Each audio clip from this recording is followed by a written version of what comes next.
ہمارے ویڈیو دیکھنے کے لیے آصف آفیشیل AM کو سبسکرائب کریں، پسند آئے تو لائک اور شیئر کریں۔ شکریہ۔ جنگ معطا ہونے والی ہے، مجاہدین اسلام تیاری کیے جا رہے ہیں۔ اسلام کا سپہ سالار اعظم نے اپنے دست مقدس سے اسلام کا ہلالی پرچم حضرت زید بن حارثہ کو تھما دیا اور فرمایا، مجاہدوں تمہارا امیر یہی ہے، اور ساتھ ہی غیب کی خبر بھی بتا دی۔ اگر زید بن حارثہ شہید ہو جائے تو جعفر امیر لشکر ہوں گے، اگر جعفر بھی شہادت کا جام پی لے تو عبداللہ بن رواحہ لشکر کے امیر ہوں گے، اگر یہ بھی شرف شہادت سے سرفراز ہو جائے تو مجاہدوں کو اختیار ہوگا، جسے مناسب سمجھیں گے سپاہ سالار منتخب کر لیں گے۔ ایک یہودی یہ ساری باتیں سن رہا تھا، اس نے کہا، زید بن حارثہ بھی شہید ہوں گے، جعفر بھی شہید ہوں گے، عبداللہ بن رواحہ بھی شہید ہوں گے،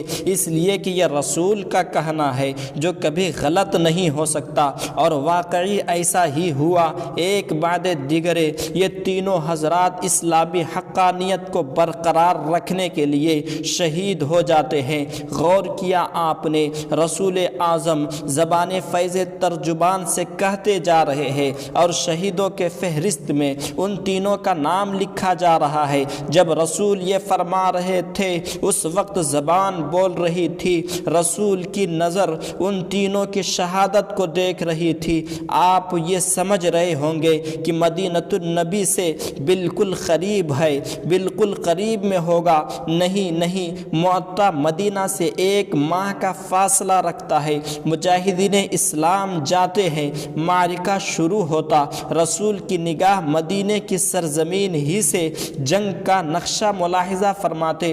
آپ غور کیجئے، مدینہ اور معطا کے درمیان نہ جانے کتنے پردے حائل ہے، پیڑ پودے ہیں، پہاڑیاں تھی، فاصلہ تھا، اس کے باوجود صحابہ کی موجودہ جماعت سے رسول اس طرح فرما رہے، زید نے ہاتھ میں جھنڈا لیا مگر شہید ہو گئے۔ اب جعفر نے اسلامی پرچم سنبھالا، وہ بھی شہید ہو گئے۔ اسلامی پرچم اب عبداللہ کے ہاتھ میں آیا، وہ بھی شہید ہو گئے۔ آخر میں اسلام کا ہلالی پرچم شان و شوکت کے ساتھ خدا کے تلوار سیف اللہ خالد بن ولید کے ہاتھ میں آیا اور فتح مبین ہو گئی۔ رحمت عالم نور مجسم صحابہ کو جنگ کی پوری کیفیت سنا رہے اور چشمان رسالت سے آنسو کے قطرے موتی بن کر رخسار نبوت پر نثار ہوتے رہے، اور ہونا بھی چاہیے۔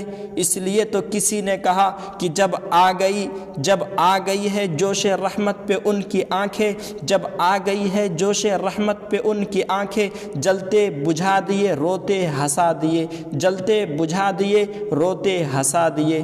ہے دنیا میں کسی کی ایسی نگاہ جو بیک وقت 6 طرف دیکھا کرتی ہے؟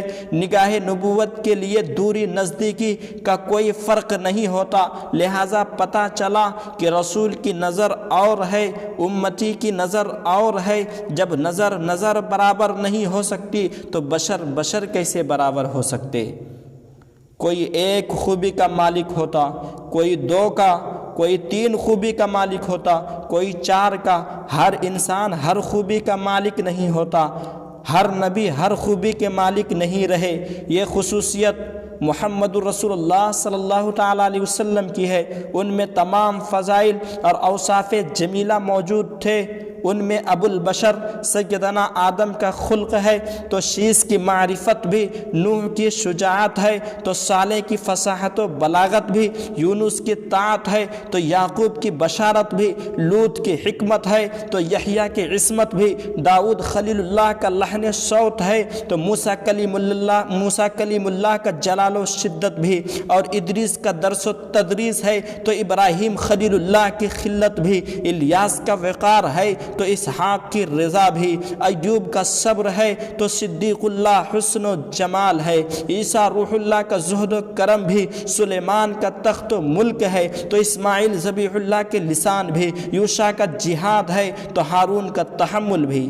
اسی لیے کسی شاعر نے کیا ہی خوب کہا، خدا نے ایک محمد میں دے دیا سب کچھ، خدا نے ایک محمد میں دے دیا سب کچھ، کریم کا کرم ہے بے حساب کیا کہنا۔